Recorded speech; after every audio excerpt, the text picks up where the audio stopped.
Now I have the special privilege of being joined by Vikings team owner and president Mark Wilf. Mark, thank you for joining me. Before we talk this annual league meeting being here in Florida, you recently visited the Poland-Ukraine border to help out refugees over there. Could you describe that trip and what it meant to you?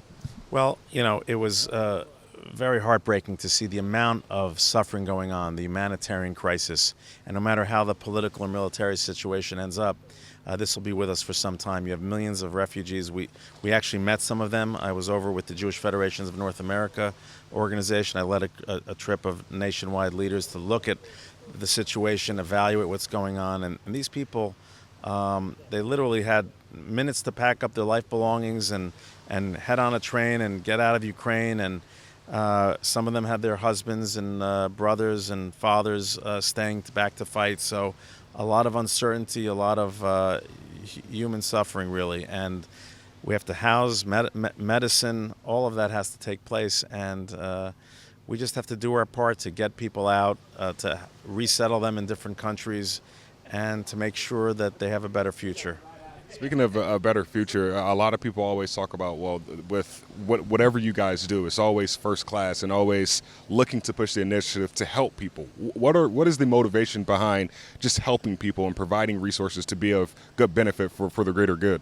On a personal level, I mean, we're so privileged, not just in the United States, but within the NFL even, to have the ability to be able to help. From my own personal situation, my parents were Holocaust survivors. They were refugees. They and their families, nobody really cared about them 80 years ago, 70 years ago. And the fact that they were sponsored, they were able to immigrate to America, and we feel personally very fortunate. And it's a great honor and privilege to be able to give back. And these people really need it. And now, with that ability and a lot of work ahead of us, we can hopefully make a dent in helping as we can. Absolutely.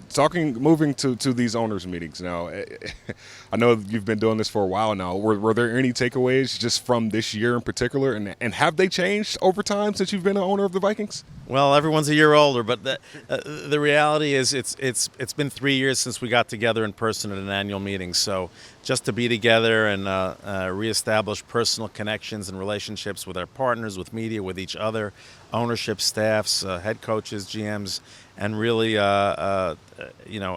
take pleasure in this great game of football that we're privileged to be stewards of, in a sense. So that was a big takeaway of the meetings. A lot of focus on continuing to engage our fans, particularly our younger fans.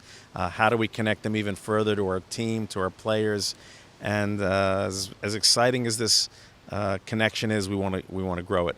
And it's a trickle effect because Kwesi is on board with that. Kevin is on board with that, and understanding now that they've been here less than 2 months.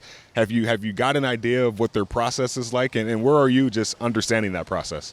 Well, it's really been great. I can tell you, the fans, and everyone who's concerned about the Minnesota Vikings that all things are A1, communication, collaboration, real intentional, strategic, disciplined approach. They provide that. They've worked well with us. I've been very impressed with how they've approached free agency. Again, we've brought in some great additions on both sides of the ball, and now we're turning a little bit towards the draft now, so we'll even have more excitement. And some of the restructures with some of our veterans that we've done allowed us the flexibility to do that. So things are going great. Lastly, just moving forward, are you excited about what's to come with the draft and everything? I guess this is the exciting time for fans. Very exciting, and not just draft. We got schedule release and training camp, and it's all starting to build again. And again, a lot of new energy in the building. I can't wait for our fans and Minnesota Vikings fans all over the world to start getting a sense of that when we get back on the field. Mark, appreciate your time today. Thanks, Gabe.